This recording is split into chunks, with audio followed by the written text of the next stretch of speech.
Hi students, once again. So let's start with the topic which is written on the board, that is acids, bases and salts. So first part first.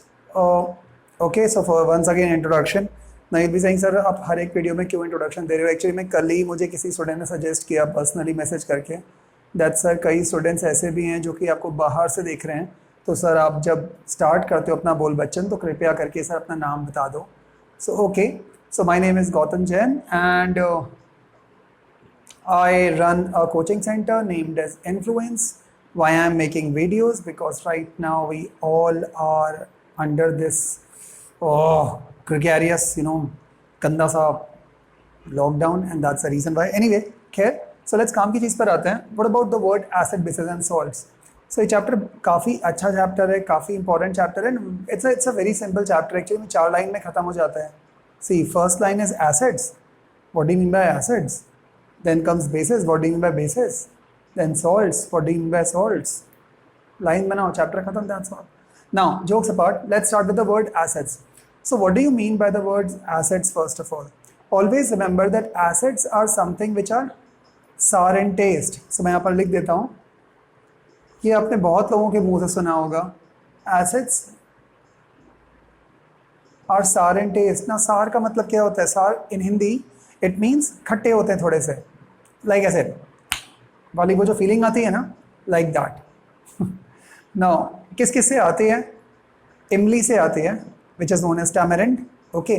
What else? और किस किस चीज़ों से आती है आपको लगता है? It can be chili, it can be lemon. Okay. All of those particular parts. So those will be what? Acids. And यदि आप याद रखो तो एसिड्स के अंदर सिट्रिक एसिड होता है which is known as citric acid. तो citric acid is nothing else but is acid. Okay, so acids are those substances which on testing are going to give you the taste as sour. Okay, they will be known as acids. Acids की एक और definition होती है. Acids are those particular substances which when dissolved in water are going to liberate which kind of ion, that is H3O positive ion. इसको हम लोग hydronium ions भी बोलते हैं इन क्लास 11th में आने के बाद में और 12th में आने के बाद में. Okay, so acids are sour in taste and acids are those substances which are going to liberate मतलब release H3O positive ions or H positive ions in the solution. So acids वो भी होते हैं जो किसी भी सॉल्यूशन के अंदर जाने के बाद में या तो H3O पॉजिटिव बना लें या H पॉजिटिव आयन को रिलीज कर दें, अपने में से निकाल देंगे H पॉजिटिव आयन्स को. Then they are also known as acids. Okay, now common sense है H पॉजिटिव. नाउ यहाँ से बहुत एक और डेफिनेशन बनती है. लेकिन वो डेफिनेशन आप ही को बनाना है. H पॉजिटिव का मतलब क्या होता है? H का मतलब होता है हाइड्रोजन. हाइड्रोजन के पास में एक ही इलेक्ट्रॉन होता है. आपने यदि वो भी उसमें से लूज कर दिया तो उस पर एक पॉजिटिव चार्ज आ जाता है. ये जो H पॉजिटिव कैटाइन है, ये H पॉजिटिव प्रोटॉन है, तो ये किसको लव करेगा? इलेक्ट्रॉन को. इसका मतलब acids are those substances which donate protons, which donate protons in the solution. Okay sir, एक और डेफिनेशन बनानी है. नो प्रॉब्लम, एक और बना देते हैं. Acids are those substances which are going to accept electrons. So जितने भी एसिड्स होंगे वो सारे के सारे क्या होंगे? Electrons acceptors. क्यों? जब वो प्रोटॉन्स को बाहर रिलीज करेंगे तो इलेक्ट्रॉन को अंदर लेंगे ना. कुछ ना कुछ चीज़ें बाहर छोड़ोगे तभी तो कुछ चीज़ें अंदर जाएंगी. तो इसका मतलब क्या है? सपोज कर लो, ये मेरा बहुत ही कॉमन सा घिसा पिटा सा एग्जाम्पल है, पास 10 साल से चल रहा है, 8 साल से almost. Now what is that example? कभी कभी कई स्टूडेंट्स को इस एज में कुछ बैड हैबिट्स लग जाते हैं.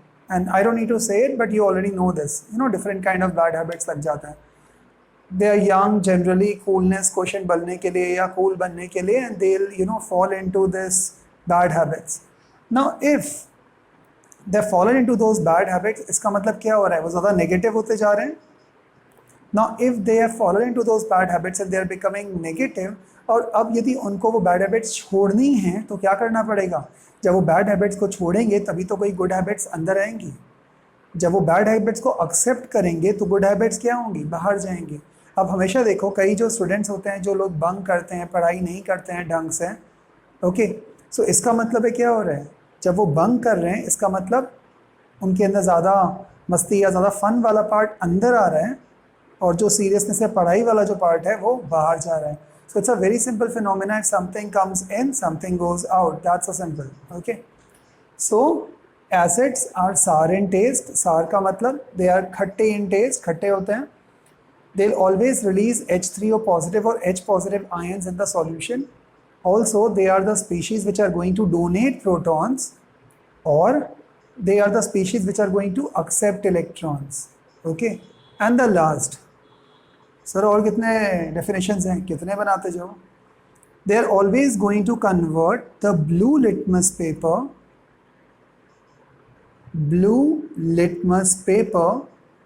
into what? Into red. सो यदि आपने लिटमस पेपर एक यूनिवर्सल इंडिकेटर होता है, आप आज ही पढ़ोगे. सो यदि आपने उसके ऊपर में यदि ब्लू कलर के लिटमस पेपर के ऊपर में यदि आपने कुछ ड्रॉप्स गिरा दिए एसिड्स के, तो वो किस में कन्वर्ट हो जाएगा? रेड के अंदर, शोइंग कि वो एसिड है.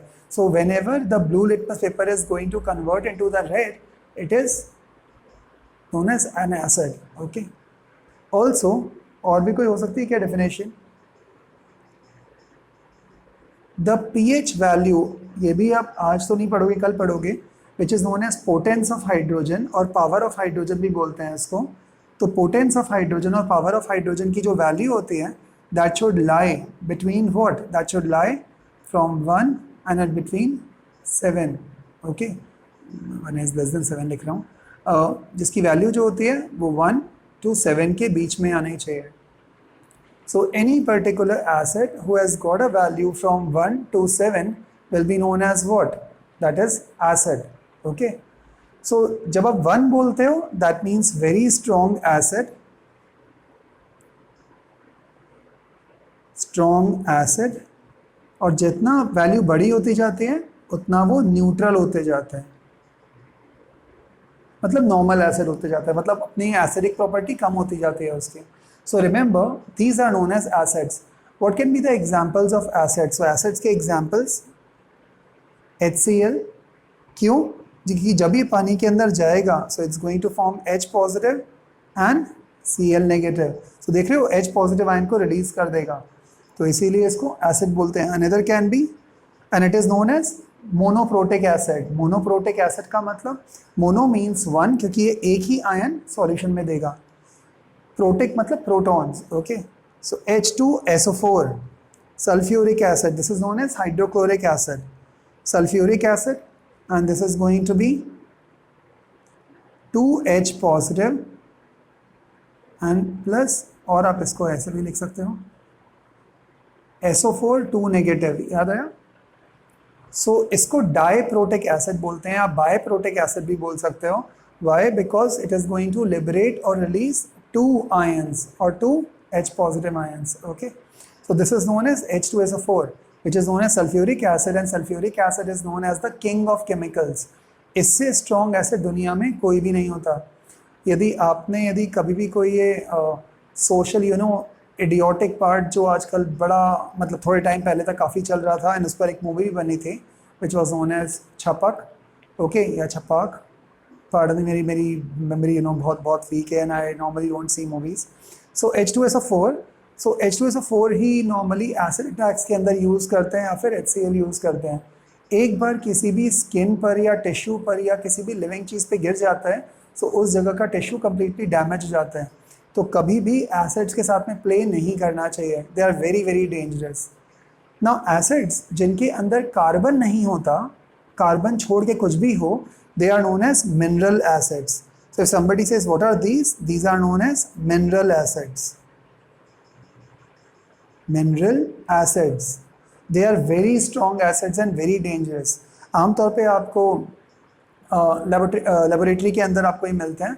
सो प्लीज़ ध्यान रखना कि लेबोरेटरी के अंदर या लैब के अंदर जब भी आपके ये कभी चल रहा हो, एक्सपेरिमेंट चल रहा हो, इन एसिड्स को बहुत ही हैंडल विद केयर करना होता है, और कभी भी इसको ऐसे प्ले नहीं करते इससे, बिकॉज स्प्लैशेस उड़ेंगे तो बहुत प्रॉब्लम हो जाते हैं. ओके, नाउ तो they are mineral acids. Then coming on to the word, that is which one? The organic acids. organic acids. Now, what do you mean by the word organic acids? Organic acids are those acids in which carbon has to be necessarily present over there. So, carbon has to be present over there का मतलब क्या? For example, CH3COOH, which is known as what? Acetic acid.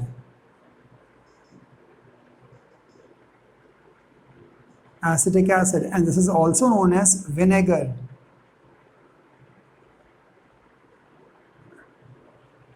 इसी को हम लोग ethanoic acid भी बोलते हैं, बट उतना डीप में नहीं जाते हैं.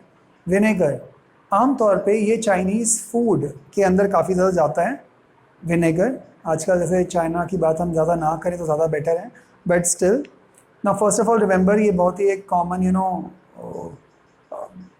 wrong way of saying है. Please do not use the word let's go to and eat Chinese. Let's not go and eat Chinese. As you can understand, we are not supposed to eat Chinese, we are supposed to eat Chinese food. Okay. आप किसी country के citizen को खा नहीं सकते. मालूम पड़ा कोई चाइना से कोई बेचारा आया हुआ कोई घूम रहा है as a tourist, let's eat Chinese, वो तो बेचारा हार्ट अटैक ही आ जाएगा उसको. So we are suppose to eat Chinese food, not Chinese. So organic acids वो होते हैं जिनमें कार्बन होता है. They are also acids but they are very mild acids. Mild acids मतलब इनका जो pH वैल्यू होगा वो टुवर्ड 7 के आजू बाजू में होगा, 5, 6, 7 समथिंग ऑफ दैट सॉर्ट. सो ये वीक होते हैं, इनको अपने हाथ वाथ पे भी डाल दिया तो no problem at all, your hand board burn. But of course acids तो होते हैं. Okay now, so these are the entire part of acids. So whatever we learned till now, acids are those substances which are sour in taste if we are going to taste it, but हर चीज़ को taste नहीं किया जाता. So another definition can be acids are those substances which when mixed with water are always going to liberate hydronium ion or H3O positive or H positive ion in the solution. Okay, their acids are those substances which are always going to donate protons, which are going to accept electrons, which are going to convert blue litmus paper into red, which are going whose range or the potence of hydrogen value lies between 1 to 7. ये आज पढ़ेंगे आगे. Mineral acids वो acids होते हैं जो कि काफ़ी स्ट्रॉन्ग होते हैं, जिनमें कार्बन नहीं होता है. For example HCl, H2SO4, HNO3. HNO3 is known as nitric acid. Okay, so all of these they are known as acids. Organic acids are those acids in which carbon is present over there. Let's move and shift our focus onto the part of bases. Let's see what are bases.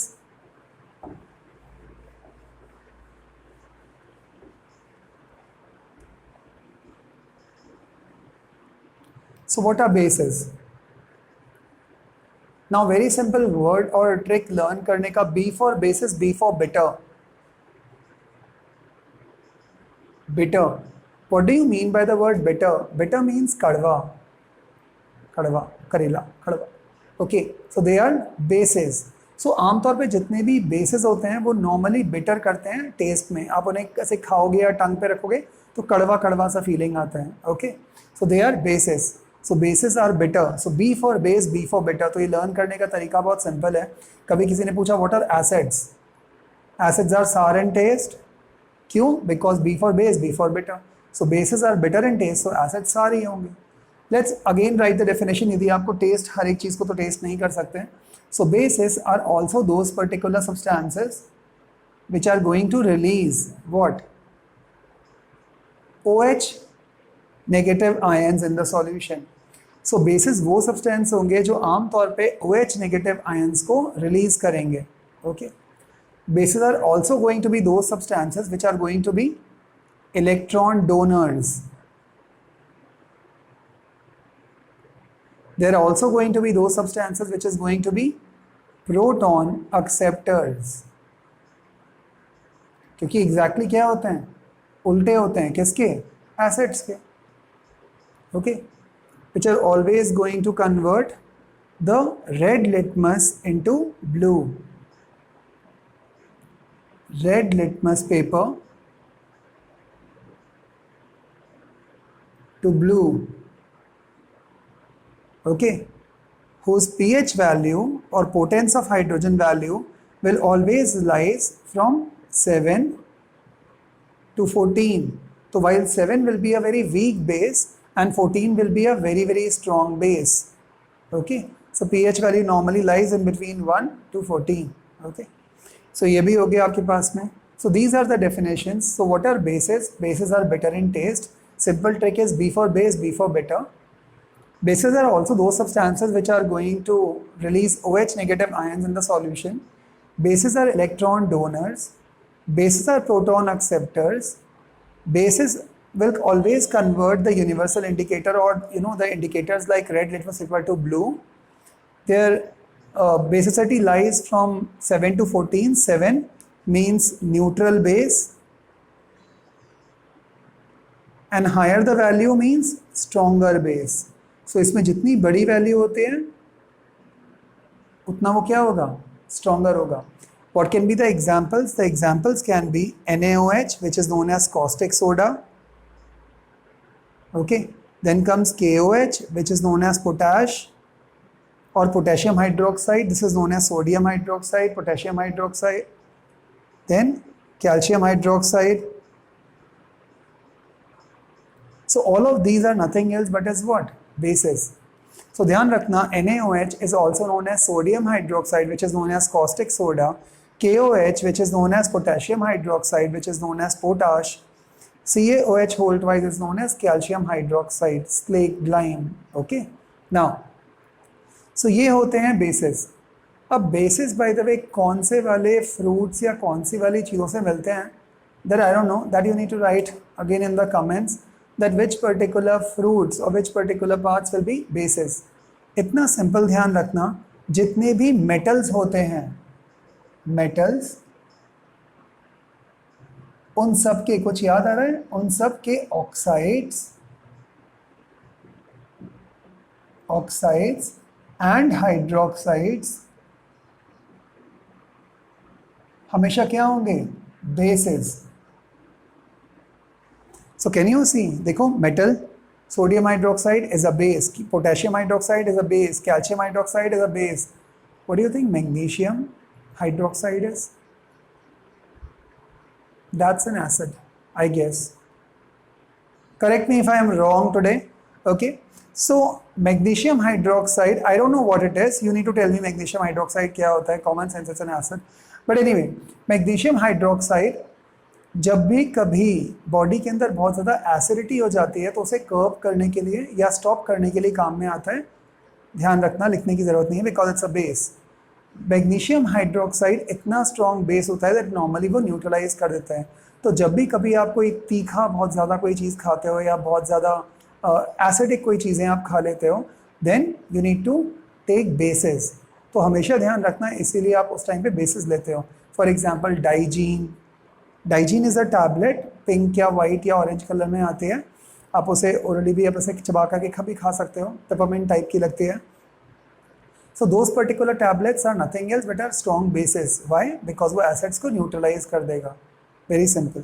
So ध्यान रखना that acids को neutralize कौन करेगा? Acids नहीं, bases. Bases को neutralize कौन करेगा?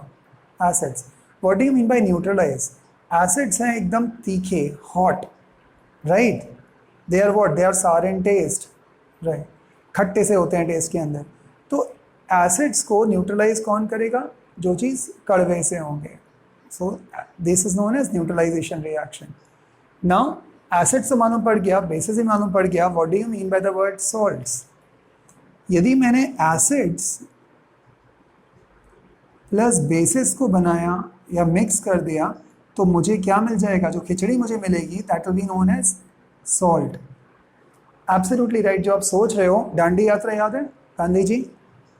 Sodium plus chlorine, Na plus Cl. Sodium is what?